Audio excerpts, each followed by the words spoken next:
Hi, good afternoon, everyone. Thank you for joining. Let's give a couple of minutes for others to join and we'll start then.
I think we have fell in time to start. Hi, good afternoon, everyone, and warm welcome to our webinar on the RBI proposed ECL framework. Probably one of the most significant and challenging change in the financial reporting regulation for banks in ages. I'm Mohibbudwani, and joining me is Mr. Jatin Kalra, partner and leader of our ECL offering solution.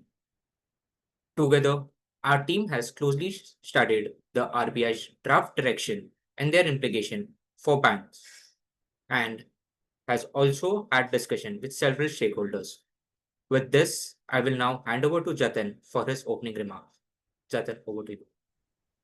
Thanks, Mohib, and good afternoon, everyone. Thanks for taking out time from your busy schedules to join us on this Friday afternoon. We, of course, have had a relatively big regulation change which has been proposed, and over the last week or so, we have spent a lot of time in terms of understanding the implications of that, and accordingly wanted to have this discussion with all of you to go through what we believe could be some of the noteworthy elements of the regulation and how best we can go about in terms of getting ourselves operationally ready with respect to implementing it in due time. It is, of course, a very big change. I mean, especially for a country like India, which has been on prescribed RBI defined rates for provisioning for a very long time.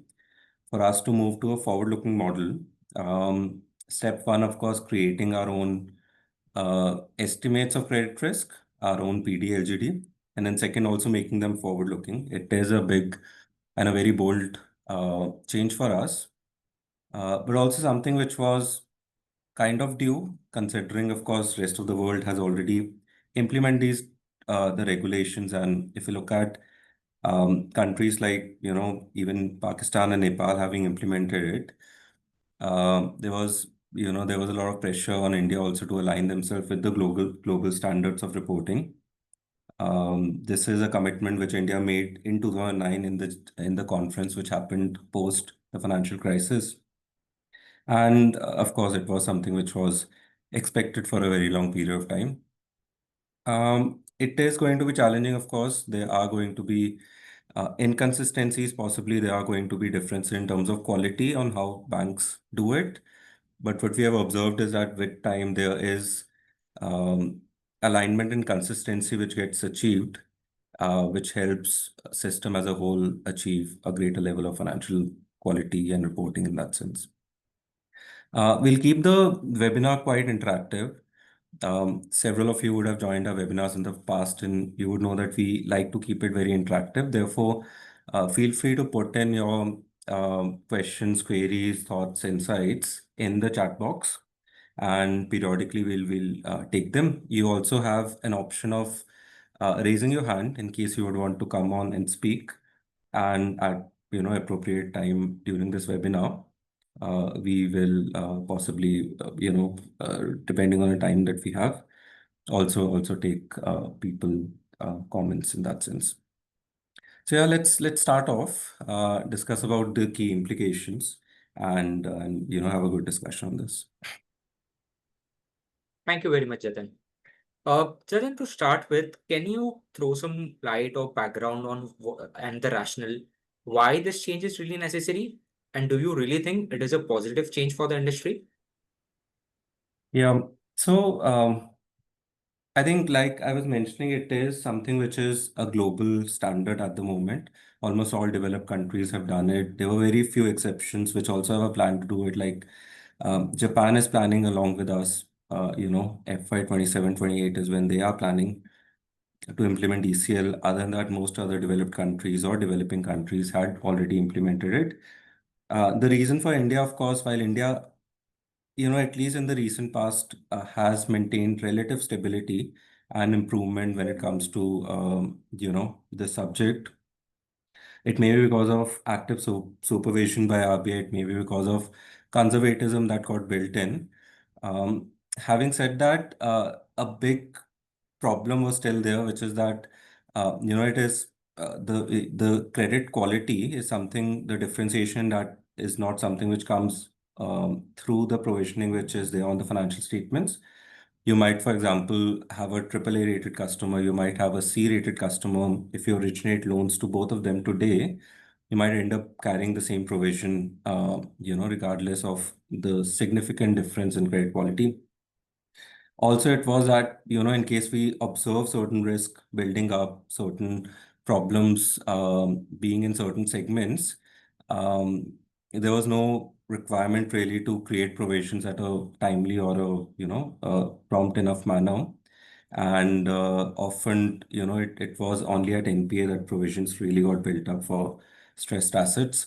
So timeliness of provisioning, the approach of differentiating risk quality is something which was not coming in the provisioning earlier, and that was the key reason why it is intended that the new regulation is going to bring a very significant improvement in terms of transparency, in terms of reporting, possibly also in terms of how credit assessments internally are happening in the banks.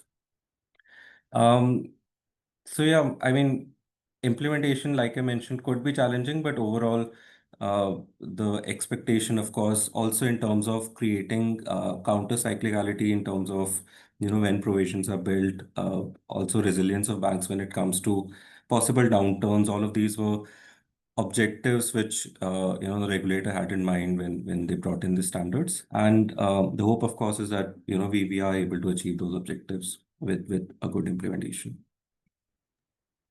Thank you, Jatin. That was a great insight. So, one doubt over here. Does that mean that we'll mirror the global move we saw with the IFRS and Ind AS coming in, right?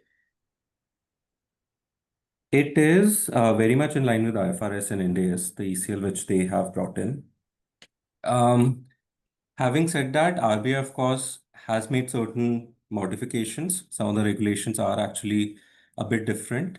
And as we go through the session, I'll try to highlight the key differences which are there between what IFRS India said and what the RBI directions are when it comes to ECL framework. So I would say broadly, of course, principle-wise, in the framework is very much consistent with global standards, but there are few very key differences for sure. Sure, I understand. Now, who does this exactly apply to? Yeah, good question. And this is something which RBI also debated on for quite some time. It is applicable on, it is applicable on all commercial banks. First of all, is what they have said.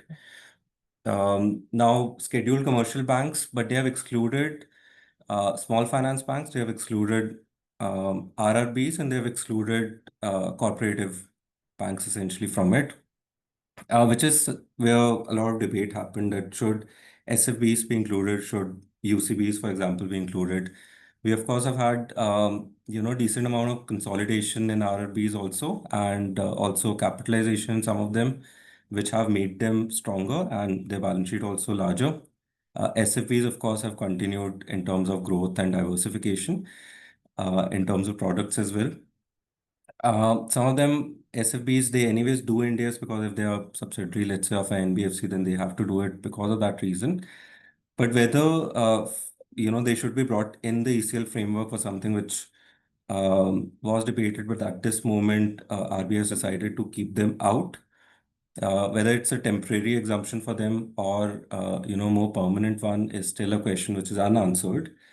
Of course, I think the intention is not to have a two-tier provisioning system where, there are some banks who do provisioning on one basis, some others who do on another. But I think a key reason for a possible delay for them is also, what happened, the stress which is there in terms of microfinance, in terms of unsecured lending, the recent stress which we had there, and also capabilities of some of these institutions in terms of maturity of data systems, which is required really to implement it successfully. So at this moment, they have this exemption. For how long is definitely something which would be something which we can watch out for. On NBFCs also, they haven't, like the regulation specifically includes only banks, not NBFCs. NBFCs, of course, are already doing ECL. But like we were discussing, ECL of this regulation and ECL of what Ind AS says, which NBFCs are adopting, there might be some differences between them.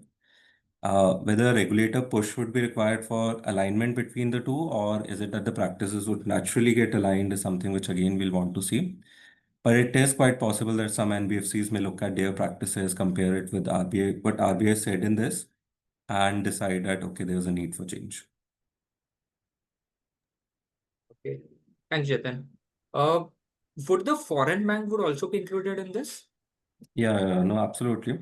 So we're talking about foreign banks also here. That is clarified. Okay. And can you tell us what is the proposed effective date? And let's say if X is the effective date, which would be the first time ECL should be applied? So the effective date is 1st April 2027, and it specifies that the first reporting, therefore, first public reporting for most banks would be for 30th June 2027 for the quarter of 30th June 2027, which means there's less than 18 months in terms of the effective date of 1st April, and then the reporting would start. A key thing, however, to note is when we do report for quarter one of FY28, which is June 27. Generally, of course, reporting comes along with comparatives. So, the comparative period here would be 30th June 26. And if we report ECL in the comparative period also, you would end up having a effective date of 1st April 26. So that's the first date on which ECL would be necessary. So you're talking about ECL calculation on 1st April 26, 30th June 26, and then 31st March 27 and 30th June 27. So do reporting for first quarter, you would actually have reporting across these periods. But in addition to just the direct comparative period, which is June 26, you also, the SEBI formats also require quarter and year ended March 27 to be reported. And if that also needs to be as per ECL, then you'll also need to do ECL calculations for 31st December 26. So basically what I'm saying here is that ECL calculation is not going to be required for one or two periods when we do the first reporting. It might actually be required for 5 periods, which may make the task significantly more challenging. Whether we'll have any exemptions in terms of doing ECL on any comparative period, there's no news on that as of now. As it stands, it looks like we will have to do ECL in the comparative period also. It's noteworthy that when NBFCs, for example, adopted Ind AS and other corporates also, they got an exemption from SEBI, which said that you can skip some of the comparative periods from reporting, some of the prior periods from reporting. Specifically in this example, what they said is that the quarter and year ended 31st March 27. Those numbers you may not, necessarily report. You may not restate and report. Also, what they said is that the comparative period need not be audited or subject to a limited review by the statutory auditor. Those exemptions were, they were quite popular. A lot of institutions actually adopted those exemptions, made benefit out of it. Currently, of course, for banks, there's no exemptions announced as of now. Whether RBI, SEBI, they come up with exemptions, something that we'll want to see. But it can be very challenging. I mean, doing ECL for 5 dates and getting them audited also in the short duration that we have is definitely something that can be very challenging. So, as RBI is seeking feedback on their draft regulations, I think banks needs to consider whether they are prepared in terms of doing reporting for all of these dates together in this period, and if not, provide their submissions to RBI so that it can be factored in their final decisions. So quite a lot of work to do in not so much time. However, let's see if SEBI or RBI provide some exemption of the comparative period or not. So next thing to consider, on which financial instrument would this ECL guidelines or the framework applies to? Yeah, the scope when it comes to it basically says it's applicable on all financial assets. And the usual suspects, of course, are there. You have to do ECL on loans and advances, of course. But there are few which are quite noteworthy. ECL is expanded to investments also. One would have to do it. There's some exemption on SLR eligible securities, which we'll talk about later. But broadly, if you have investments in corporate bond, it's in your investment category, then also ECL is applicable. It is also applicable on other financial assets, items where cash is receivable in the future. So trade receivable, lease receivable, let's say any security deposits or something like that that you may have. It's applicable on all of those also. Also, employee advances, if you have, it's applicable on that. ECL scope, I mean, one of the key reasons for bringing this framework is also to include non-funded facilities in the whole requirement. So ECL would need to be calculated with appropriate cash conversion factor or drawdown factor. It would need to be applied on financial guarantees also and other non-funded facilities. If you have committed facilities, otherwise you'll have to do ECL on that as well. But one thing which I think is probably the most interesting from the regulations is what it says on guarantees and what kind of guarantees do you have to do ECL on. On financial guarantees, of course, it was very much expected that we'll have to do ECL. However, the draft regulations also seems to suggest at some places that we'll have to do ECL on performance guarantees. Now, performance guarantees would be those where, the bank basically says that would take an obligation in case, for example, a contractor does not do work on time, or let's say, it is relating to performance of a party as opposed to risk of default or risk of non-payment by a party. On performance guarantee, internationally, ECL is never applied. The concept in itself is not does not sync up very well because ECL is all about risk of default, probability of default, loss given default, right? And performance guarantee is not of non-payment kind of default. It is non-performance. So a performance guarantee typically you look at from a provision standard, contingent liability standard, and not from a ECL framework perspective. So it would be very important to see whether performance guarantee indeed is expected to be covered in the scope of ECL. And if so, how would we go about designing models which are going to be applicable on performance guarantee? It is possible that a traditional PD/LGD model may not really work as well in a performance guarantee scenario, in which case, it would need to be considered. So I think it is possible that RBI, considers this based on feedback that it may receive. and further provides clarification on whether performance guarantees are to be included. If so, in what way? But as it stands now, it is not very clear, and definitely there is some mention in some parts of the draft regulation that performance guarantees also should be considered for this purpose. So that's one very interesting element from a scope perspective, which should be made note of. Sure, Jatin. Jatin, I just have one quick doubt, and I'm sure others might have as well. What about loan commitments? Would there be a requirement to create provision on the committed but undisbursed loan facility? So where I'm coming from is, let I have not disbursed the loan, then should I recognize a ECL and book a loss in my P&L?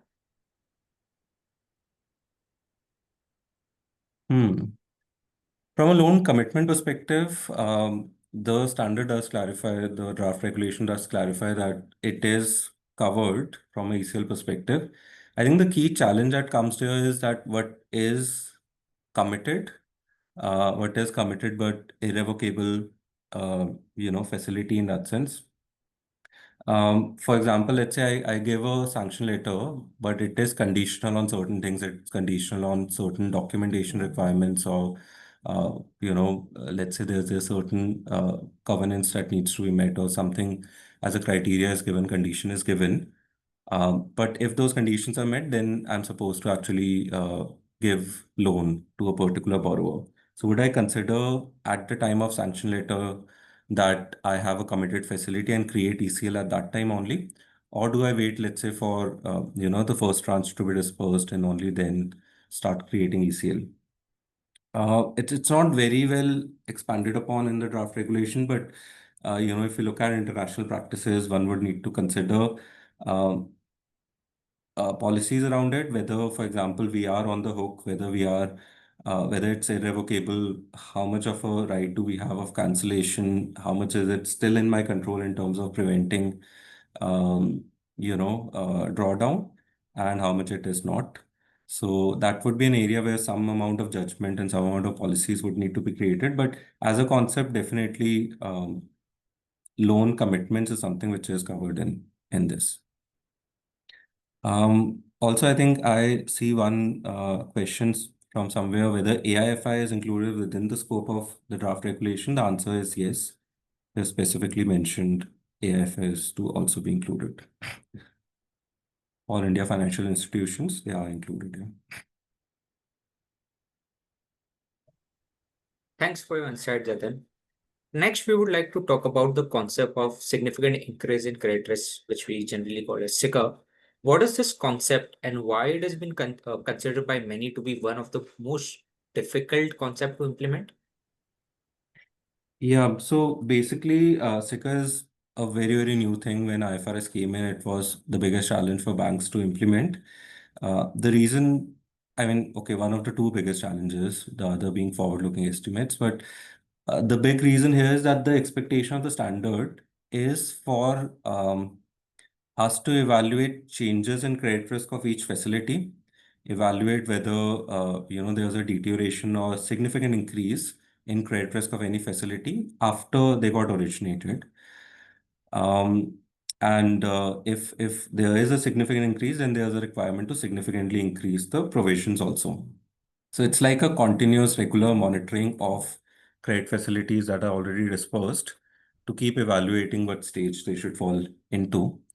Uh, Now, the reason it is very challenging is because the expectation is that we actually consolidate all the data which may be available within the bank and utilize all of that to categorize our customers. So someone may have EWS, early warning signals essentially, or they may have categorization like watch list accounts or whatever, or they may reassess facilities at a regular interval when, let's say there's a new requirement which comes from the borrower for further, amount or limit or facility or something.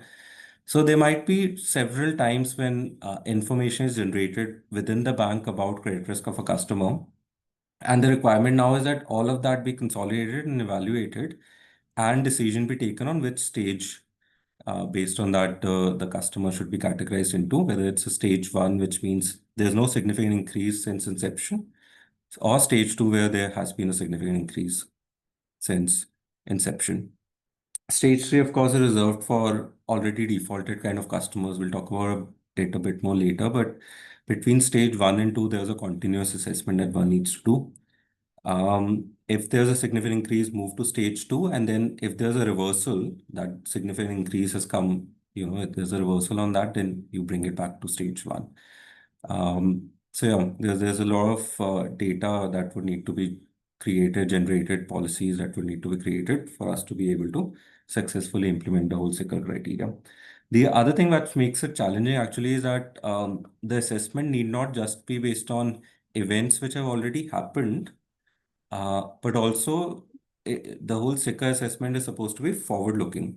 So what that means is that, let's say currently the customer is servicing the loan fine, but we expect that this customer, this type of customer, might have significantly additional stress in the future because of some macroeconomic impact, because of some regulation change or something like that.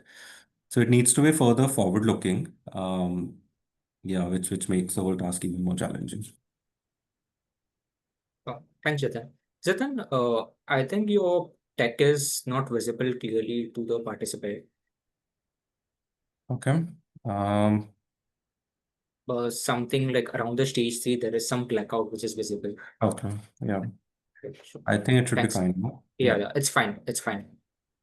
So, uh, on this, Jatin, I would like to know, would there be some criteria or threshold that is should be considered for SICR, or RBI some recommended or given threshold for this? Threshold for SECUR, there's a lot of a long list of indicators which RBI has given, but there's one point that I want to talk about, where RBI has actually done a change from what IFRS and Ind AS is on the whole concept of SECUR. So in IFRS Ind AS, what it says is that if there's a significant increase in risk of default, then you move from stage one to two. But in the RBI directions, the directions, it actually words it a bit differently. Instead of saying risk of default, it says probability of default. So what it says is, you see whether probability of default has increased significantly from initial recognition of the instrument to the current reporting date. We look at change in probability of default and whether there's a significant increase. Now, this is very interesting. Like, if I talk about internationally, some banks do use probability of default as the measure to track whether there is a significant change. So they'll say that if, for example, the PD was 1% earlier, now it's 3%. So there's a 200% increase. And then they say, okay, is it significant or not significant? So they do this calculation using the PD of an instrument. Uh, but it is operationally quite challenging to do it at PD level. The reason is, like, let's say, if based on the literal reading of what the RBI regulation says, that you need to track PD and then see SICR based on whether there is a significant increase in PD. If we say that that is how it needs to be done, then when I'm implementing ECL for the first time, I'll have to see what is the PD of my loan today and what was the PD at the time when the loan first got initially originated. Let's say there's a loan which has been there for 4 years. So I'll have to actually look at what the PD would be 4 years ago also. This can become very challenging for me to know what the PD would be for each of my instruments that are there today, what the PD would be on their initial origination dates. The historical PDs for me to calculate for all of my portfolio today can definitely be extremely challenging, especially if you consider that this PD is not supposed to be TTC PD. It needs to be the point in time PD or the forward-looking PD. So what would be the forward-looking PD at the time the loan was originated? Something we, of course, would not have records for. We are doing ECL from now and not, we haven't done it for so long.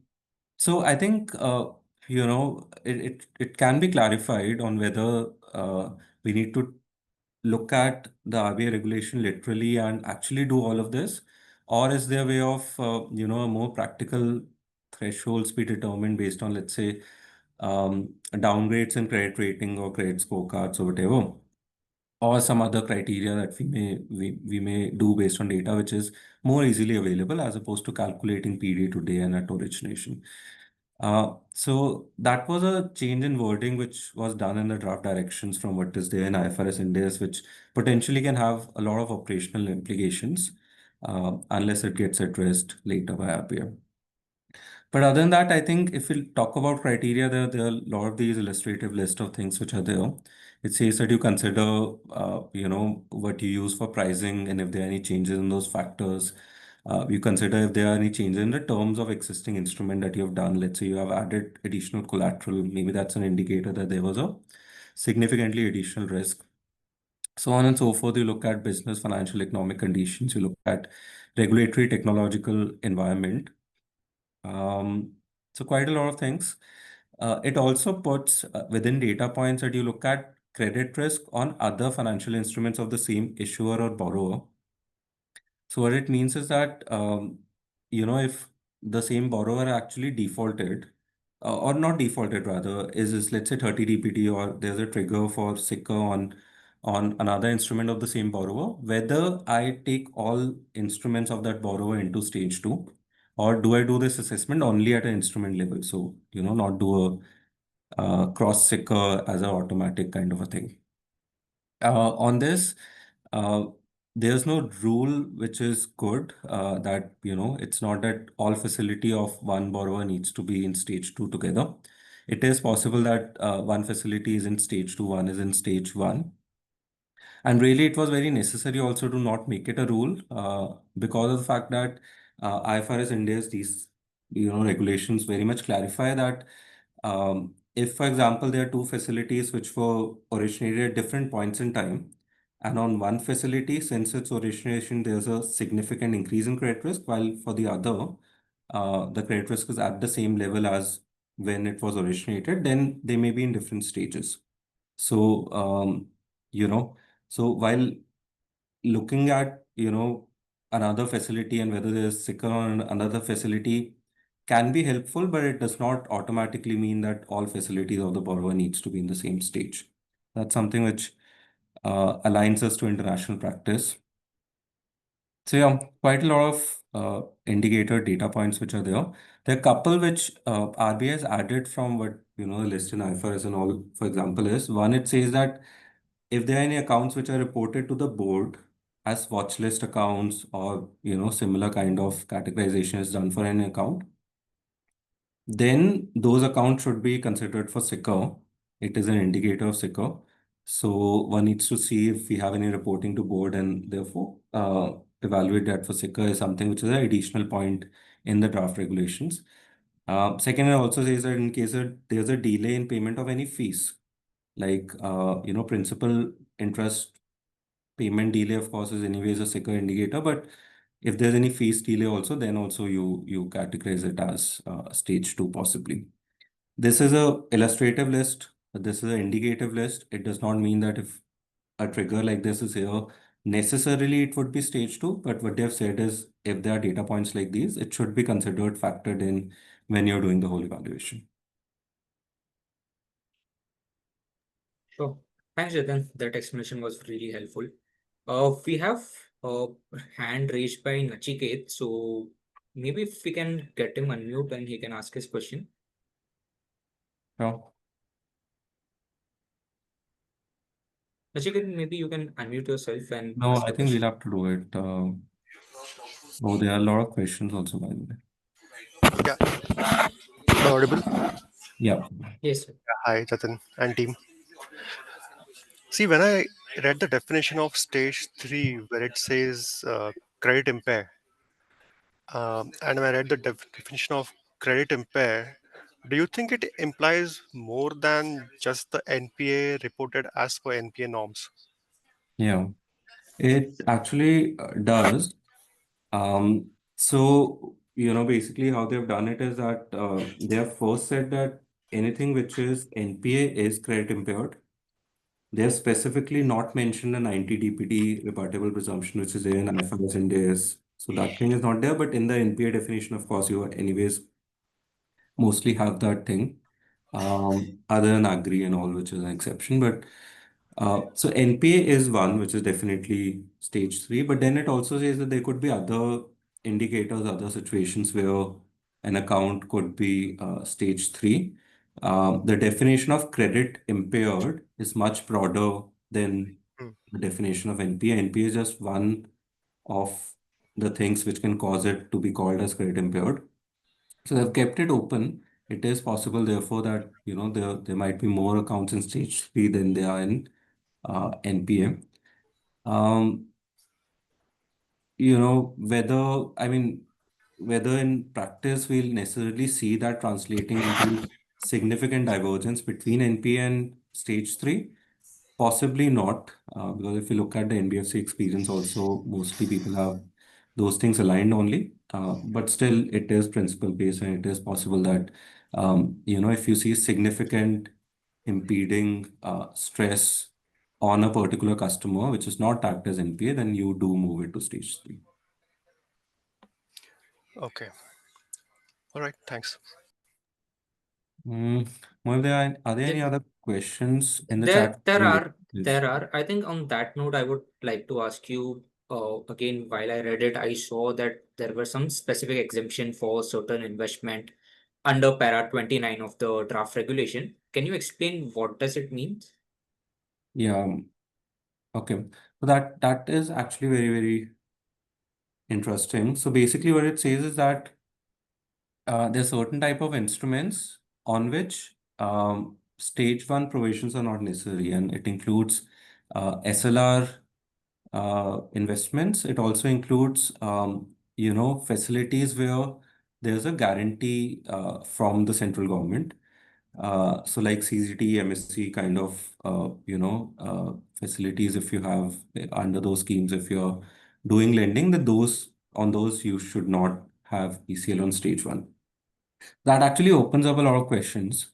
One, it says that ECL on stage one should not be created on such instruments. But if an instrument moves to stage two and three, whether in those cases also we are not to do ECL, but paragraph 30 of that regulation says, um, is still open. I would think the intent would be that, they are completely exempted from ECL. You do not do ECL on them at all, regardless of the stage, but it says stage one only, so possibly that's something which can be better clarified. The other thing which is there is that it does create a significant divergence from India's IFRS also. So something like CGT, MSC, NBFCs, for example, have been creating ECL on that for the delay that is there in terms of when I file a claim and then when I get payment from under those schemes from the trust and all. There's a significant time period that it takes, and for that period we may not be getting interest, and therefore there's a time value of money loss which happens. It can go into months and possibly years also. There are also possibilities sometimes of the entire claim not getting settled. There are shortfalls in that. So for all of those reasons, there are actual losses which happen on schemes like CGT MSC, and whether still we should not consider any ECL on that, on the guaranteed portion of those facilities, or is it that we should do ECL as something which can be better clarified. But as it stands now, CGT MSC type instruments are seemingly exempted from ECL. Thanks, Jatin. That's helpful. For the central government bond like GSEC, HDL, and mainly covered by the insurance company, would that be covered under the exemption in the para 29? Yeah, I mean, central government bonds, it is expected that they are covered by that exemption, and therefore, we don't need to do ECL on that. Thanks, Jatin. So if we move next, can we speak about stage three? I'm not very clear on when an instrument should be classified to stage three. Can you share some insight on this, please? Um, yeah, absolutely. So we, of course, Nachiket also asked this question on stage three. We spoke about one, of course, anything which is NPA, it goes into stage three. But in addition to that, anything where there's, other evidence, like it's not NPA, but still we know that it's credit impaired, then also you move it to stage 3. So that's how they've put it. Couple of additional things to add here is it clarifies that if an account is in stage 3, then all the other facilities to that same borrower also needs to be moved to stage 3. Um, it is a little bit restrictive if we compare it to international practices, because internationally, what regulator says that from a wholesale perspective, you should consider stage 3 at a borrower level, but generally at a retail, for retail facilities, they do an instrument level assessment of stage 3. But the draft regulations as we have today would suggest that we do borrower level across. But from an India context, it's actually not very surprising that we have this. It was very much on expected lines. Curing period is also introduced, but that means is that if an account is going to stage 3 because of certain reason, but now that reason has reversed, we don't have that problem anymore. Do we move it back to stage 1 or 2? If so, immediately, or what do we do? So what it says is that you move it back to stage 2, but you keep it in stage 2 for at least 6 months, and only if the account is completely clean and completely cured, then after 6 months you can move it back to stage 1. So that's a curing period or a cooling off period of 6 months for accounts which move to stage 3 for them to come back to stage 1. Again, something which was expected a little bit. I mean, some other regulations have 3 months, some actually don't say something specific. But yeah, 6 months is now something which is mandated in the draft regulations. There's no rebuttable presumption of 90 DPT, but anyways, it's something which through NPA definition does get covered mostly. I think the useful thing is something on, for example, if we have exposures like agricultural advances, where it says that, okay, 90 DPT, you shouldn't look at, you look at crop cycles and all.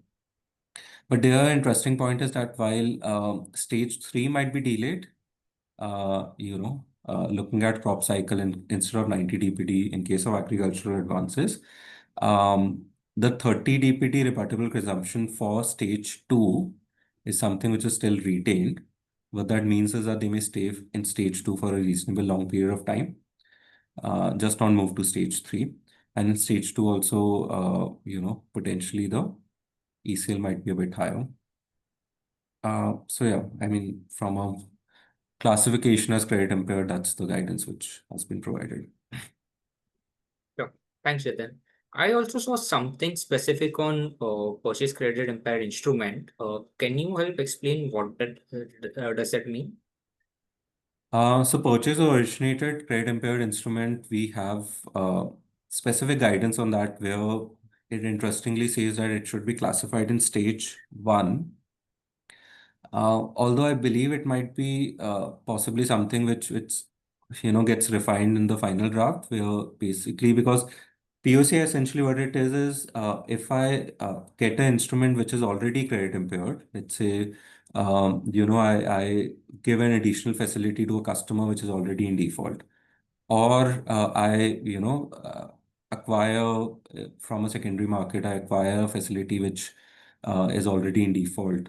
Or it is that, let's say, I've restructured a particular facility, and through that a new facility got originated, but the restructuring is for a customer which is in default. So in case there's a new facility which comes on my books today, but the customer is already in default, those kind of facilities would be covered in POCI or purchase originated credit impaired loans.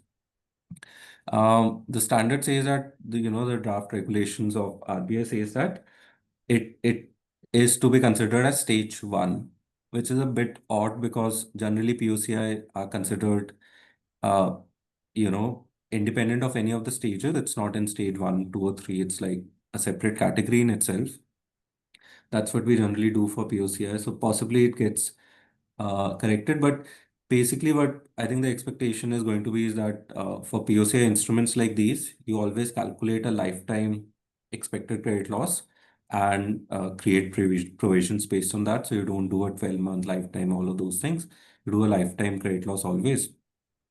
Also, the second thing is that the interest income recognition is to happen on these facilities also, and that interest income would not be on the interest rate specified for that loan, but rather something called a credit adjusted effective interest rate, where the credit adjusted effective interest rate might be higher than uh, the interest rate on the loan, and then you have to calculate what the credit adjusted or the effective yield is after adjusting the additional credit risk and all of it, and then do interest income recognition based on that. So POCI has special guidance like these. It does involve some separate policies, especially on interest income recognition, like I mentioned. But any interest you record on POCI, then you create equivalent provision also is what the regulation says. So it's like a crossing up in the P&L where you have, interest income for that amount and then provision also for the same amount. So yeah, there are the few things on POCI which possibly might, better get clarified, like whether it is in stage one or a separate stage and all of these things. But uh, currently, there's definitely some additional work required for POCI instruments. Thanks, Jatin. Now, as we all know, ECL is all about forward-looking estimates. Uh, that was the main reason why the whole ECL framework was introduced, to make people not just based on the past data, but consider the future economic circumstances as well. How does the RBI directive talk about forward-looking estimate? Generally, when we talk about forward-looking estimates, RBI has kept the guidance similar to IFRS or Ind AS, but there are some notable exceptions to that statement. So I'll talk about generally what it says. It says, of course, that you need to make your estimates forward-looking. You need to consider scenarios, multiple scenarios of what can happen to your customers. Whether, for example, there's going to be an impact because of additional US tariffs, whether there's going to be impact because of increase in unemployment rate or inflation in the future, whether there's possibility of real estate prices, being a shock in that or shock in oil prices, something like that. Consider all these possible scenarios. Consider impact of these scenarios on your portfolio, and based on that, how much a credit risk should be. Should it be more or less than what the average historical losses for you has been? So it puts all of that general guidance in line with how IFRS India also has that guidance. It specifies that the forecast period should be in line with what reasonable period you have forecast for. And beyond that, you can do something like a mean reversion. So for example, let's say I have forecast for 3 years, but my loan is of 10 years. So after 3 years till 10 years, maybe you can do a mean reversion, either immediately or, straight line from year 3 to year 10. Some of those things are given, which are very helpful and very much in line with global practices. There's one thing, however, where RBI has given some very, very specific regulation, which is in terms of what kind of adjustments can be done on historical data. What IFRS NDS, for example, says is that the historical data you use for your ECL can be adjusted if there's something in that historical data which is not representative of your future expectations. So let's say you typically, let's say, do adjustments if there's some very significant losses you had during, let's say, COVID period. Now you don't expect that COVID-like scenario to happen in the future, so maybe you can adjust historical data for that. Or maybe it could be that there's some, elements of your portfolio which has changed over time. So you're making adjustments for that, or you're doing calibration or whatever for that. So IFRS, NDS, very explicitly say that you can do these adjustments and all. In the RBI draft regulations, however, it states that it would be very, very restrictive to make adjustments in historical data. One, it says you at least use 5 years of data. So there are some banks who are using less period of data. They'll have to now shift to at least 5 years of historical data. Second, it says that historical data cannot be adjusted unless that adjustment is like immaterial. Basically, it's saying that you should not adjust historical data. So question that would come is that if I have had outlier periods, if I've had exceptional periods of some kind, am I restricted from doing adjustments for those periods in my historical data to make my, PDs or LGDs more in line with what I expect for the future. So yeah, RBI has made it very restrictive to be able to make those adjustments in historical data, which can have possible implications, definitely. Other than that, what it says, of course, is that the scenario analysis, you should have more than one, like I mentioned. There's a lot of documentation disclosure requirements around this. So RBI is saying that you report to me what was your historical PD and what's your forward-looking PD. You also tell us, essentially what were those scenarios that you created, what was the weightage of different scenarios, what was the macroeconomic forecast in those scenarios. So a lot of disclosures are also expected. I think all of this is from a RBI perspective to kind of ensure that um, institutions do forward-looking analysis with the right intent and in the right way. I mean, it's not used as an opportunity to, for example, lower provisions or anything like that. That seems to be my sense of why some of these restrictions and additional disclosures have been brought in the whole thing. On forward-looking, another thing which was noteworthy is it says that on forward-looking scenarios, the responsibility would be of the board and board constituted committees, which would include the CFO and the CRO as well. It specifically says that there needs to be, very significant discussions on this topic. People should ask questions on, what kind of macroeconomic forecast do we have? How have we evaluated impact of that to customers? So a lot of discussions, a lot of rigor needs to go into how forward-looking adjustments are made in the data. And I presume that, for banks to satisfy that requirement, there needs to be good documentation also. Like if we have created multiple scenarios, why we have created those scenarios, why do we think, a base case scenario has 60% weight, not 50? There needs to be a lot of documentation on that. And then, that comes anyways when we do discussions internally between different departments. So yeah, RBI focus on standardizing some of these things is very apparent, and also keeping responsibility of that at the highest level of governance is something that came out as being interesting. Thanks, Jatin. Jatin, on similar line, we have a question from Dipesh Mehta. His question is, can scenario weight assessment to be done at a portfolio level, or it should be carried out at each product level?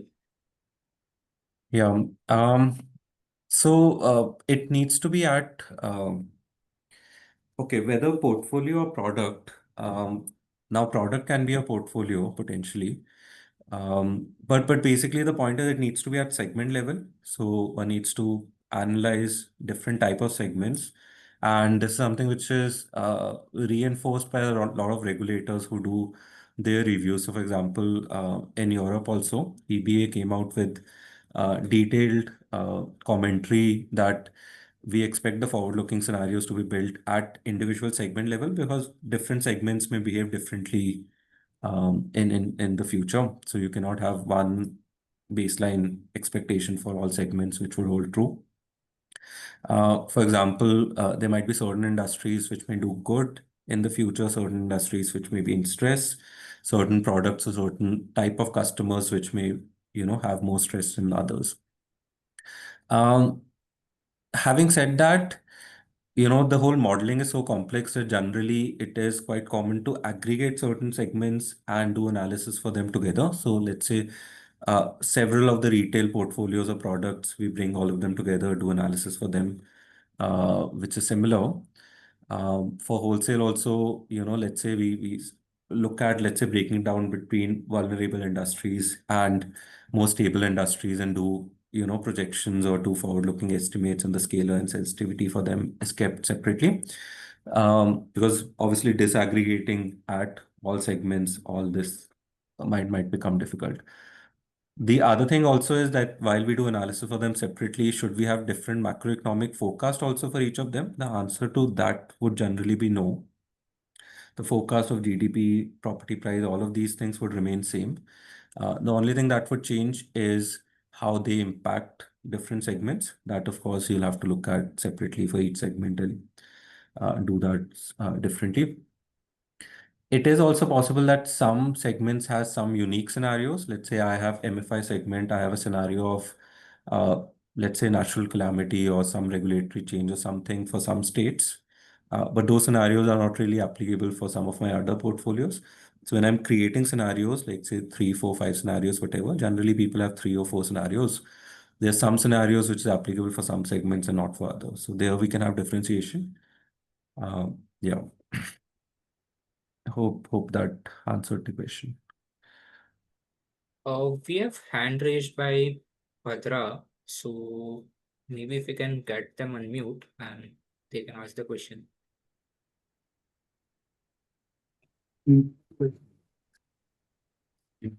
Yeah, hi Jatin. This is Ravi Maheshwari from HDB Financial Services. Yeah, the lecture is very insightful. So I wanted to know on the proxies, but if there is no historical data available, so it will go with the regulatory PD or you will have to see some other relatable proxies. Thanks, Ravi. It is addressed partly. What it says is that for LGD, you need to, in case you do not have your own data, for doing your own LGT, then you utilize the LGT which is prescribed, where it says that you use 45% LGT if it is a eligible collateral, like like a financial asset is there as a collateral, like eligible collateral as per the Basel regulations. If it is not a eligible collateral, but it is still secured, then you use 65%. And there's certain LGDs which are given prescribed, and it says that if you do not have your own LGD, then you use that.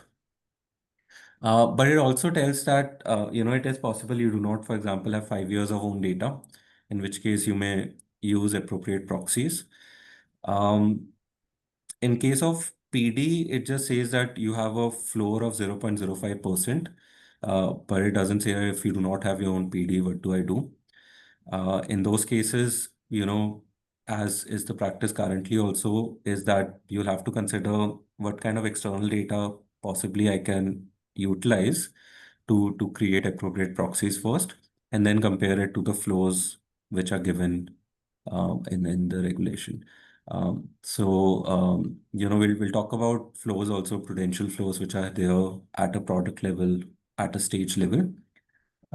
That also is going to be there. But the whole thing about looking at proxies when we have our own, when we do not have our own data, is something which is going to be a thing under this also.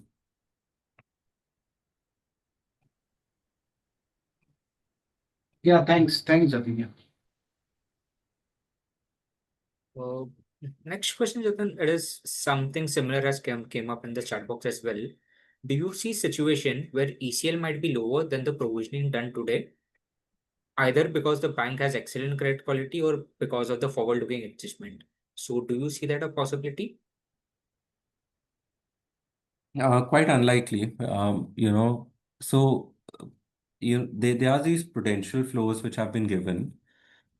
Yeah. So we have these flows stage-wise, product-wise, which have been given.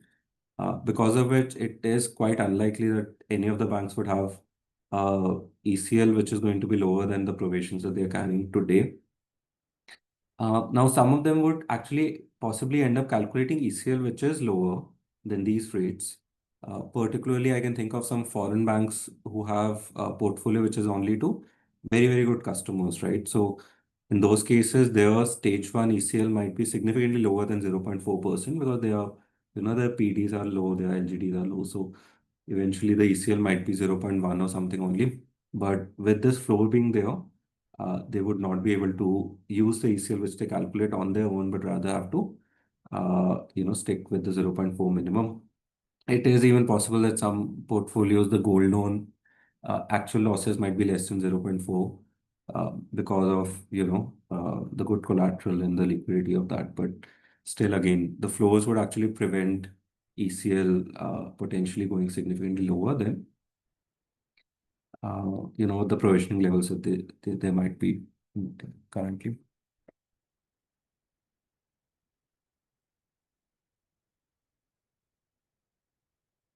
Maybe on mute currently.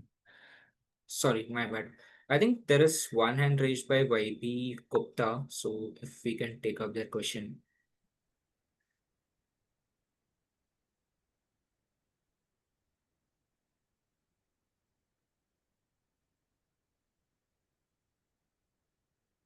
There are quite a few other questions also, Mohit, which are there in the chat. We can also try to address them as we can. So, so again, a bit recent which is coming is on segmentation. How do we create segmentation? Mostly it will be product wise, like home loan portfolio, MSME, etc. Nothing new in the RBI directions on that. Um, So we'll follow the general practice. You look at creating homogeneous pools. You create a pool of customers which share similar credit risk characteristics, and then you can do ECL for them on a collective basis. Product, of course, is one very popular way of segmenting portfolio, but there could be other ways also. Let's say we're talking about credit card. You may split them between uh, customer behavior like transactors versus revolvers. Let's say we're talking about personal loan, you split them between self-employed, employed, because the credit risk might be different at that stage.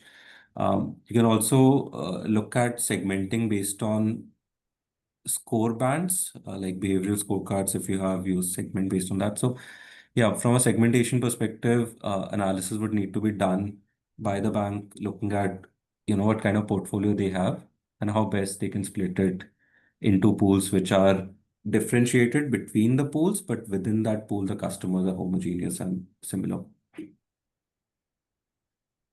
Thanks, Jatin. Also, there is question: is the treatment for off-balance sheet item same as the balance sheet item?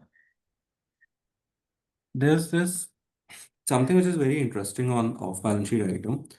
First thing, what is clarified is that yes, ECL is going to be calculated on off-balance sheet items also. Having said that, the whole accounting of off-balance sheet items is something which is not completely addressed. What I mean by that is, if we talk about IFRS Ind AS, what they do is you determine what is the unamortized portion of the fee or commission which might be there, right? So let's say there's a financial guarantee for which I'm getting 100 rupees, as commission for it. And it's a 1 year facility. So I split 25 rupees as my income across 4 quarters.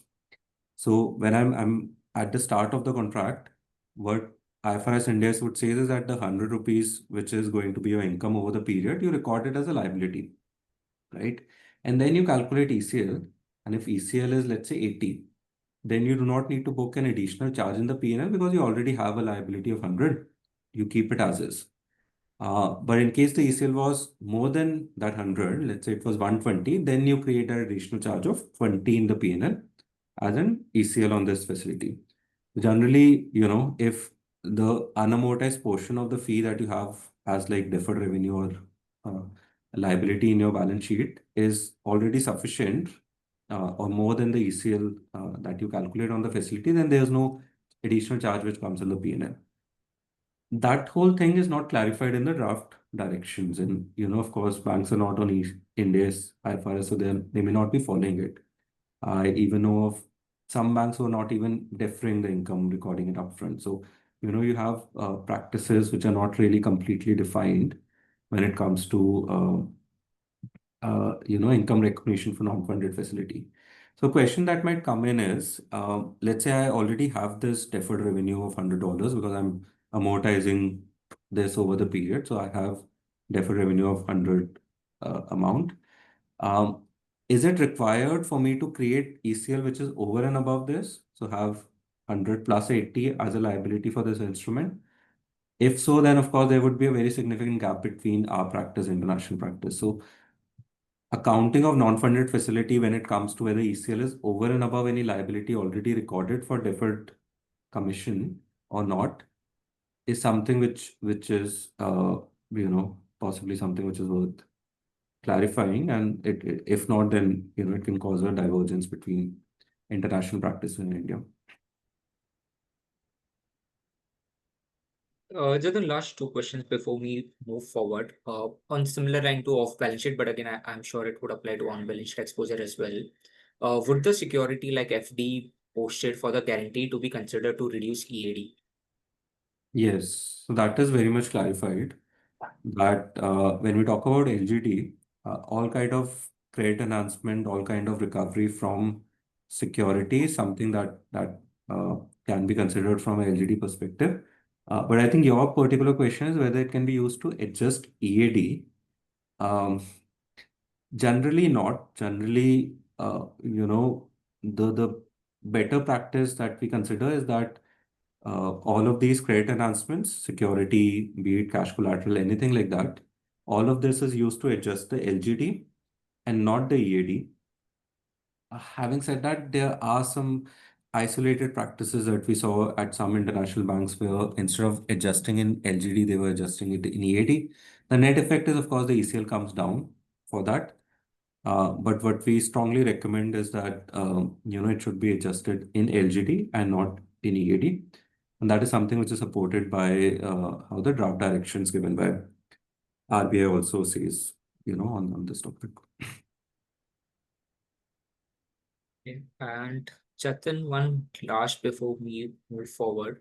The question is there any recommended model which is to be used and it is prescribed in the regulation? It does indicate that you need to do the PD LGD AD model, like framework. But for PD, for LGD, what kind of model do you use? Do I use a transition matrix or a decision tree? Like those kind of things are not addressed. And therefore, this is this flexibility in terms of which model we think is best for us. Yeah. So then if we move forward and what does the regulation say on governance framework? I mean, who would be responsible for the whole ECL exercise, whether it's board members or senior management or anyone else? Can you throw some light on it? So it says quite a lot on governance, actually. It touches upon a lot of things on, needing to do back testing regularly and reporting on back testing results, needing to do validation regularly, independent validation depending on, the significance of a model, doing all of that. So it says quite a lot. But broadly, one thing which it clarifies is that either a board level or a, board appointed committee needs to be there for ECL specifically that needs to oversee the whole thing, review everything around ECL. Interestingly, they have mentioned that the CFO, CRO needs to be part of it. So yeah, I mean, it would be necessary for that committee to have special meetings for ECL. We expect at least quarterly, review all the changes which are there, approve results and everything. It might also mean that at the board level, at the committee level, individuals who are part of it might need to understand what kind of questions to ask, get themselves up to speed with respect to requirement of the whole regulation because they might be held accountable potentially in the future for ECL. So oversight at the highest level is something which becomes very important. Like ECL is not like a back office task. It is very much something which is going to be driven at the highest level, at the board level essentially now. The other thing is that it basically, from a governance perspective, says that you need to have consistent systems, clean data, all of those things, from a data quality hygiene perspective is something which is there. Managing data is something, how do you manage it? There's some elements of model monitoring, model management, which has been introduced through what is there. It also sets out role of different people, like model owners, what do they need to do? It specifies that the internal audit also has responsibilities around this thing. So how do they need to manage their obligations, something that needs to be considered by them. So very much something which is cross-functional, I would say, the whole ECL framework development and the whole work needs to be in that sense. It specifies that model inventory needs to be defined, and in inventory you need to mention which are the different models, what data you have used for that, what are the assumptions in that, what are the limitations. There's a lot of focus on documentation. Um, then, like I was mentioning, backtesting and validation also is something which has been introduced. While they have not specified it how exactly you'll do backtesting, but it says that you need to do it and you need to do well enough. You need to post implementation, keep validating whether the results are coming and whether they are in line with actual performance or not. So, Jatin, on this point, there is one question. Will there be any consequences for such wrong estimation or uh, higher or lower allowance, Um, particularly from a board CEO point of view? so that is a massive, massive fear that tomorrow, for example, it is that I created ECL of 100, but my actual losses were 140.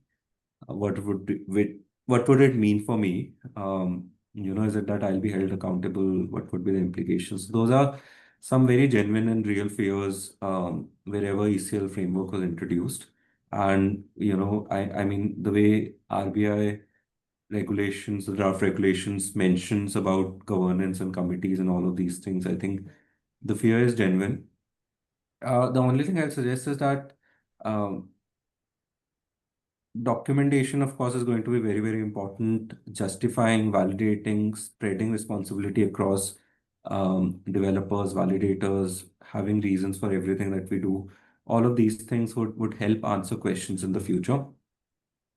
But yeah, I mean, there can definitely be questions, is a fact.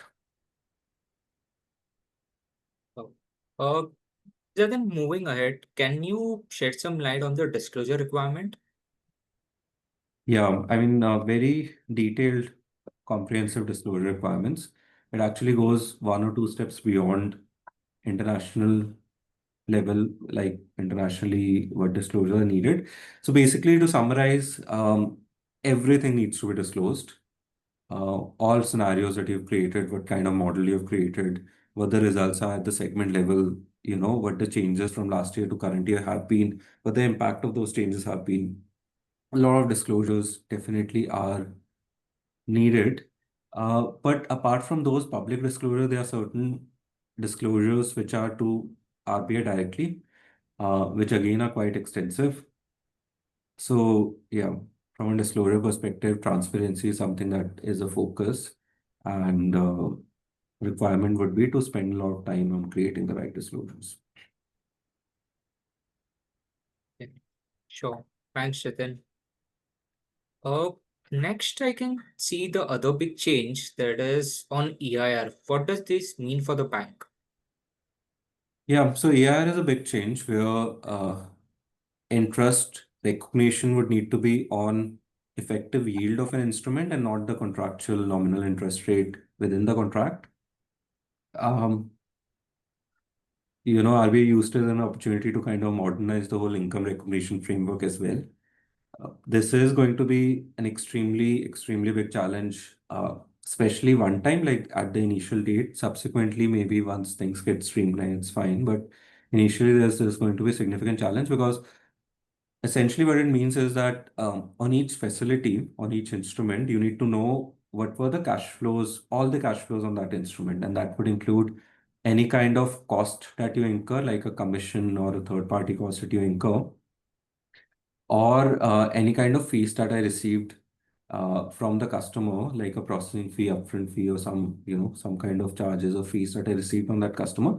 I need to have very clear track of all type of cash flows which are related incremental to individual instrument.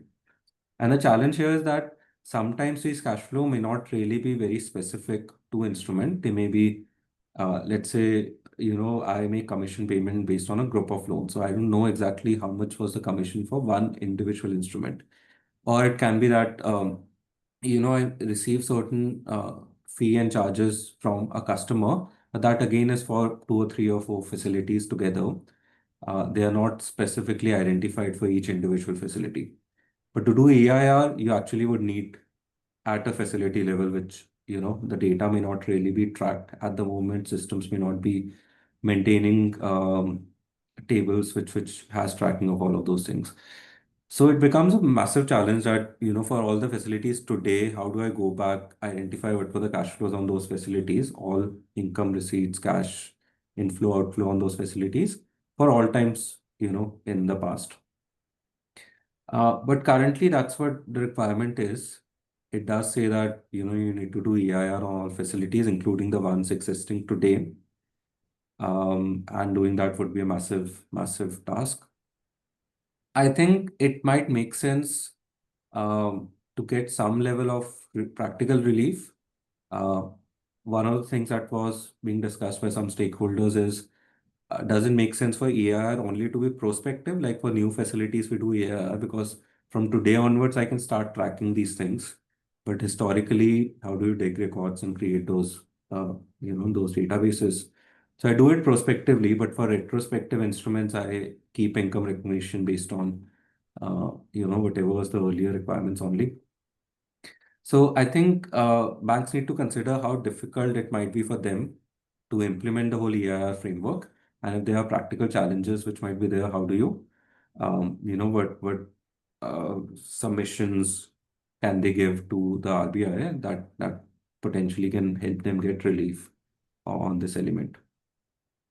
Uh, so while EIR framework in itself is introduced, there are certain elements which actually practically was not covered. One of them is how do you treat EIR in case of a modification of a particular loan? So let's say there's a rate reset which happens, or let's say there's extension of term, or there's some modification which happened, under which there were possibly additional fees also that I received, right, for doing those modification restructuring in a particular loan. Now, should I recalculate EIR when that modification happens, or should I retain the original EIR only? As per the current draft, it says that you use the original EIR for the entire life of the instrument. It does not give any guidance on resetting EIR, recalculating EIR anytime in later. So, but internationally, of course, you do recalculate EIR in some cases, especially, for example, if there's a rate reset, like a variable rate, floating rate loan, you do have to change EIR because, that does make sense. Maybe some of these clarifications would come later, where it says that, okay, in which cases EIR can actually change. But currently, it does say that, you calculate EIR at initial recognition date and continue with that for the entire life. So, yeah, I mean, particularly from a year perspective, definitely a lot of challenges and initial adoption. Thanks, Jatin. Hope that the clarification comes sooner than later. With that, would it be fine if we take a few questions? Yeah, that's all. Sure. So if anybody have anything, so please raise your hand and feel free to ask questions. Let's give Jatin 30 seconds. If there is no hand up, maybe I can ask from the chat box. I think Yeah, Archit has put a his few hand raised up. hands, yeah.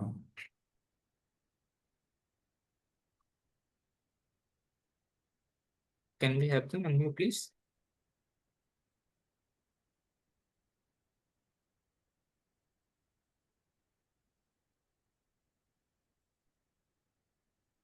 More, there are quite a few open questions in the chat also, if you want to.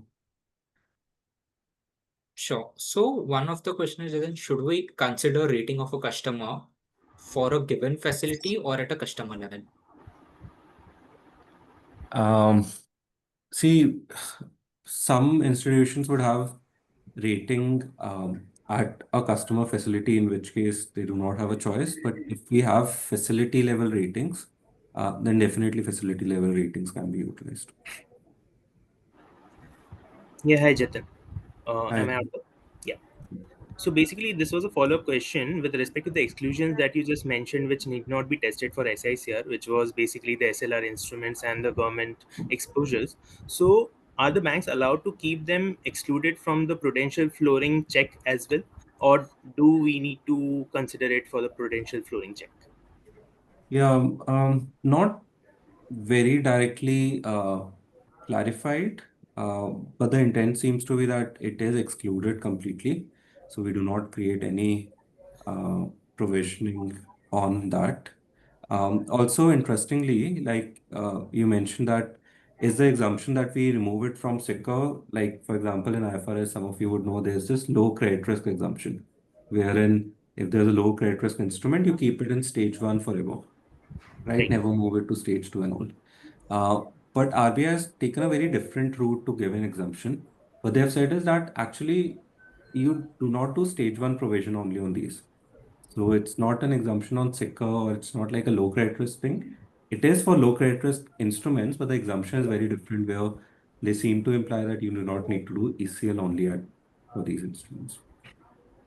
Okay, got it. It And yeah, is, sorry, yeah, one quick thing to add, it is not completely unseen also.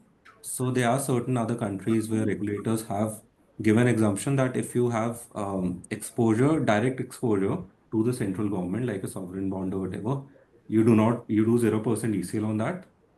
But what was interesting is that the RBI actually expanded it to, guaranteed things like CZT, MSE also, where we do have losses actually, and NBFCs have been creating provisions for that. On those things also, the exemption has been extended. So that is an element which I think one would have to look out for. okay, thanks.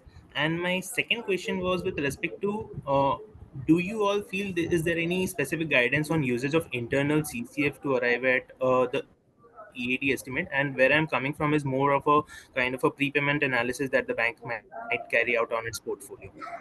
Yeah, no, absolutely. I mean, looking at the guidance, it does not come out extremely clearly, but I am pretty positive about the fact that the intent is that the CCF which is given in the draft directions is only when you're calculating those prudential flows. Otherwise, you for your own ECL calculation, you are supposed to first calculate ECL based on your own data and utilize it to calculate ECL, and then at the overall ECL level, uh, you know you can consider those flows essentially. It basically simply is that, when you're calculating the floor and you have undispersed facility, is the floor only on dispersed or undispersed also? So it says that, you calculate floor after including undispersed facility, after including a CCF in that way. So yeah, but internal CCF estimates would still be needed and it would be the base for calculating ECL essentially. Okay, thank you.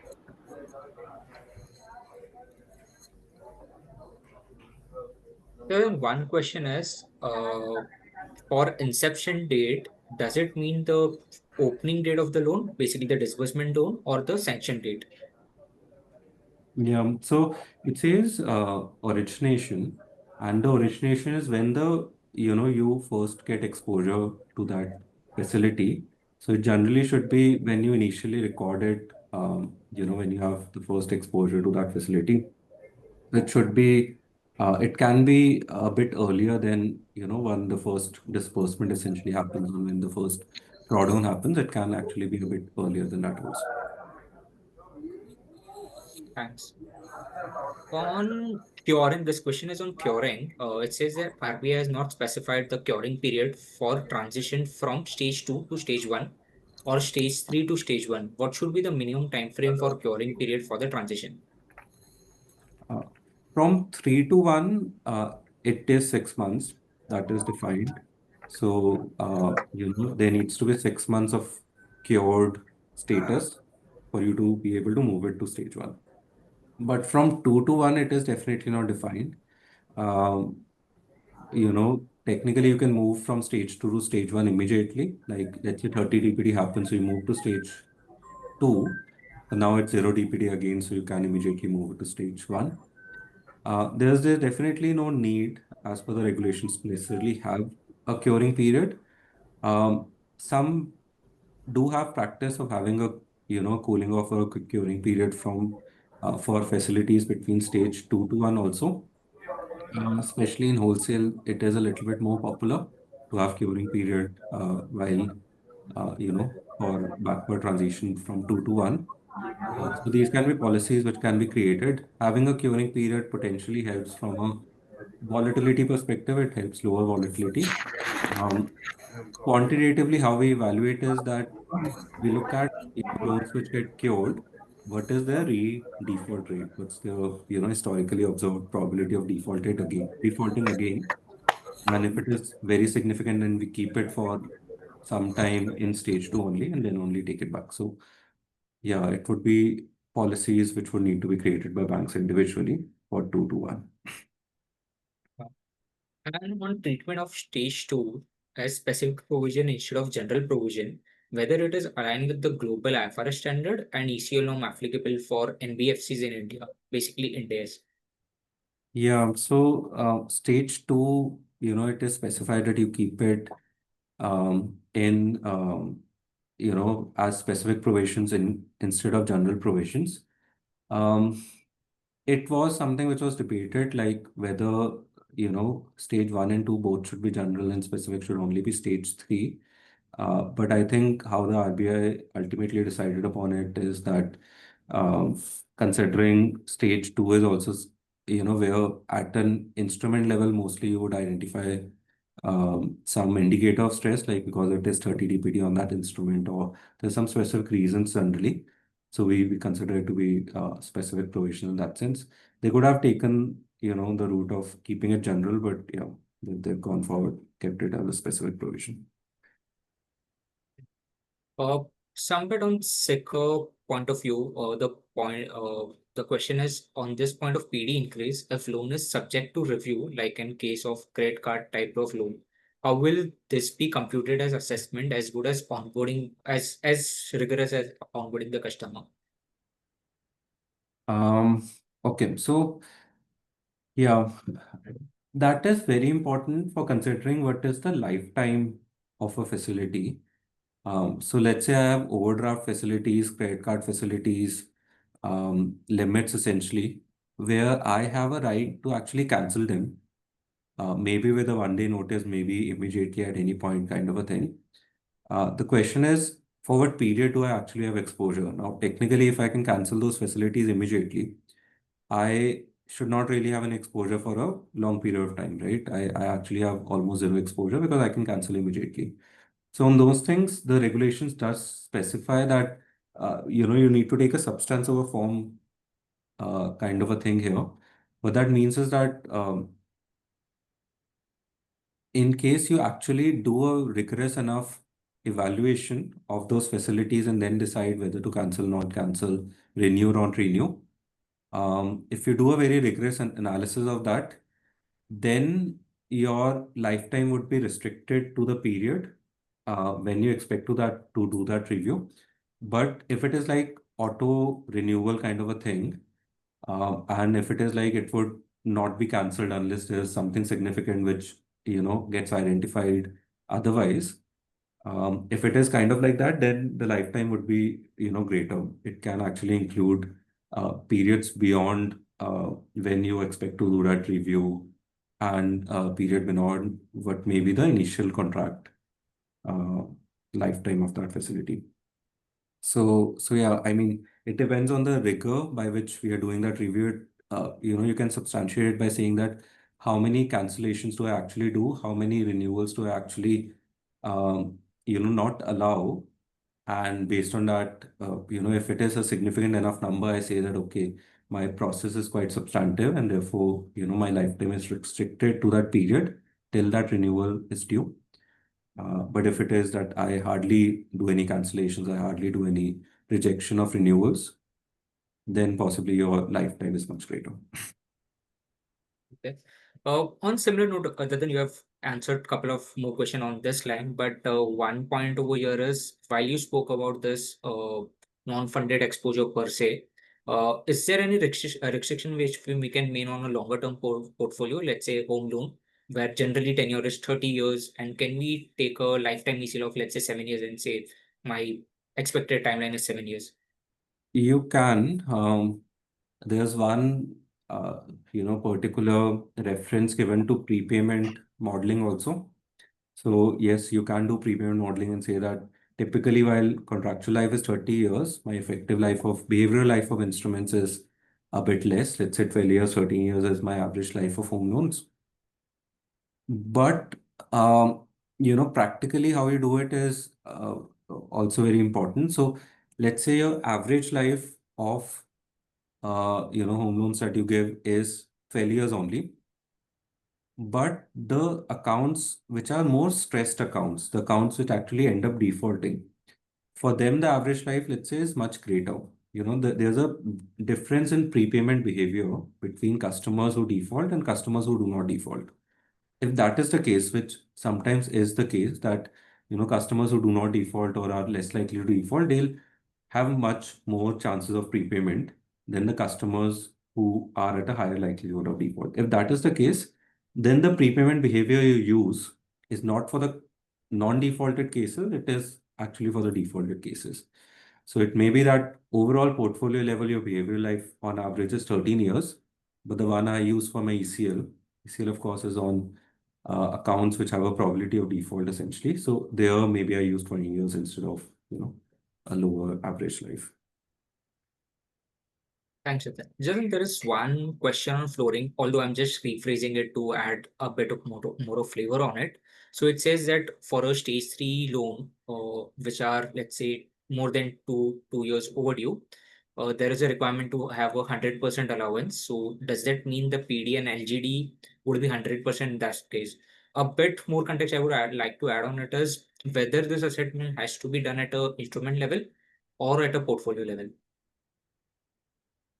At a portfolio level, and yes, the flows which are given for stage 3 instruments where based on the amount of time it spends in stage 3, the amount of provisioning also is expected to increase and it may go up to 100%.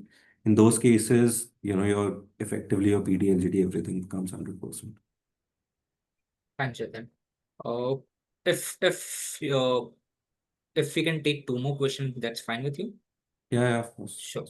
So one question is, can we elaborate about the ECL calculation for comparative period? Also, is there need to calculate ECL on transition date? ECL on transition date, absolutely. You would have to calculate ECL on 1st April 2027.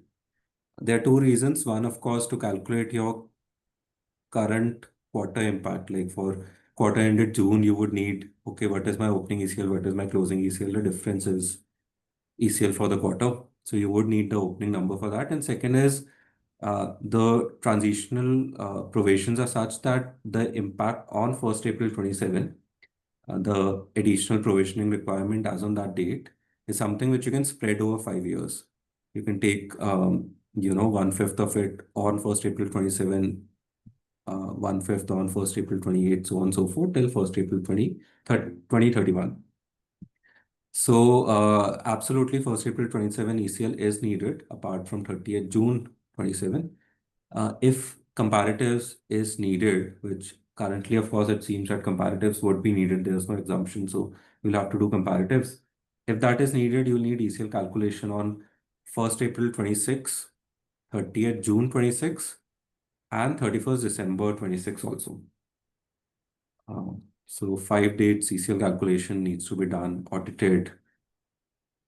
Yeah, for the first reporting to happen. Too much work to very limited time then. Yeah. Yes. I think last one which I would like to take up is in the RBI draft regulation for eligible financial collateral, 45% LGD is prescribed instead of 0%. What is your reading on that? Yeah, I mean, technically it is those LGDs would only be used if you do not if you cannot calculate your own LGD estimates. I would say if you have financial collateral, we should be able to calculate our own LGD by saying that, on financial collateral, my LGD is much less because I've looked at, if it is with me only, then of course LGD should be 0.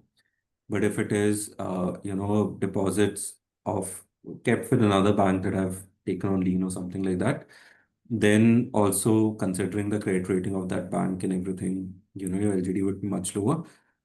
So you're right that 45% would not make sense when we're talking about cash collateral kind of a thing. But that is given only in case we are not able to calculate our own LGD. And in this case, I think we should be able to. in which case maybe we don't need to use the 45%. And Jatin, we have Archit hand up since long time, so we'll give him chance to ask his question. Archit, do you have any questions? Sorry, I have already got my questions answered. Thanks.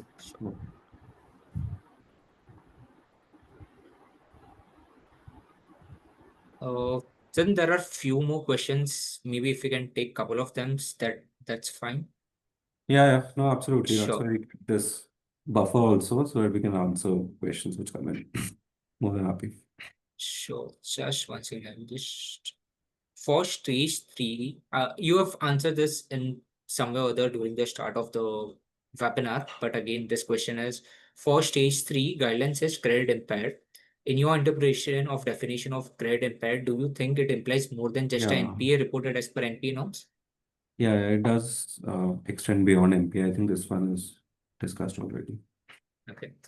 Next is with the move to ECL framework by RBI, do you foresee any move by RBI to phase out SMA reporting framework, at least for eligible banks, that are commercial banks, which have extensive reporting requirement for banks? Yeah, I think so. A lot of reporting is going to be synced up with ECL with the stage 1, 2, 3.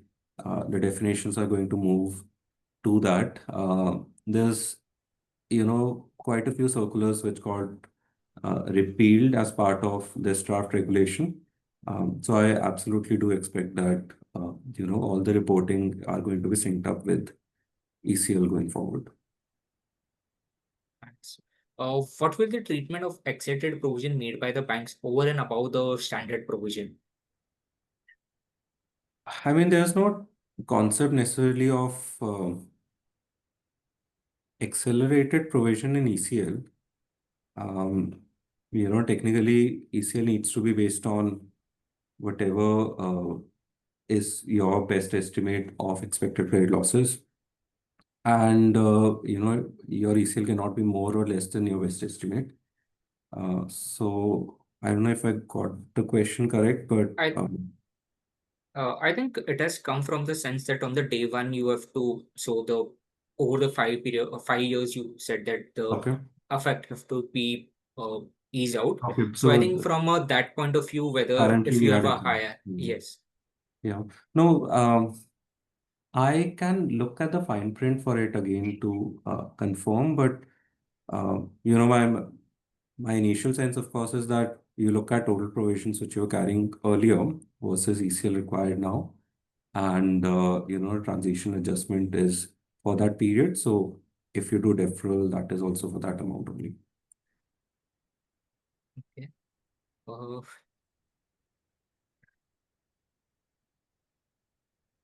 It says there are some overlapping comments on use of internal CCF for EAD in the guidelines. If you can throw some light on it. Yeah, I think this also we discussed that there are some overlapping comments is correct, but my sense from it, and this can be, we can request RBI for further clarification, but my sense, of course, is that you calculate your own CCF, but when you're doing the flows, at that time when you're looking what should be the flow, then let's say it's 0.4% of the dispersed amount. And then for the undispersed amount, it is 0.4% into CCF of the undispersed amount. And then you look at what the flow is, and then you compare it with your ECL. But what your ECL should include is your own internal estimate of CCF. This is specifically for credit card. It states that will the lifetime ECL differ for a customer who is in the year one of the onboarding and as compared to the customer who are in subsequent years of the operation? Yeah, no, aging of account is something which does have significant impact on credit risk. In credit card also what we've seen is that a new to credit customer, for example, new to credit card customer or customers who are in the first or second year with us might have significantly greater credit risk than customers who uh, with whom we have 3, 4, 5 years of history. So certainly it can be used from a segmentation perspective or whichever way we are creating the PD model. It can be incorporated so that the provision is differentiated. On newer customers, provisions are higher. On older ones, they're lower. One last piece, Jatin. It says, will we be using cash flows for all the staging bucket, or there is a probability of using only the outstanding, especially for the stage one account? I think this has came in from a ER perspective, if I'm not wrong. Sorry, can you repeat that question once more? Uh, will we be using cash flows for all the staging buckets, or is there a possibility of using outstanding, especially for stage one account? Yeah, I mean, EAD for facilities which are fully dispersed or where there's no further disbursement possible, EAD for that could be equal to the balance sheet date outstanding amount, right? So if I have $100 outstanding on a particular account, maybe I use $100 only as EAD. But if we look at it from, technically what is correct, EAD is exposure at default, and default may happen in the future. What that means is that any repayments that I expect between today's date to that future expected date of default should also be adjusted. The amortization of loan between today's date till the future date of default is also adjusted. And therefore, EAD may be lower than the balance sheet outstanding for stage one accounts when, it's amortizing kind of a loan. I think with that, Jatin, we have more or less answered all the questions. There are few, but I'm not sure what the context is, because one says, what about consortium funding? So if we can, if We can address those individually also. I think, sure. we can reach out to individuals separately. We are anyway slightly over time in terms of the original time that we had budgeted. But thanks again, everyone, for taking out time to join the session, share your questions, share your insights. And, we hope that you found it useful. If there are any other questions, follow up, or any other queries that you would want addressed, then of course feel free to reach out, and we can connect separately also. With that, we'll just close the webinar right now, and look forward to meeting all of you again. Thanks.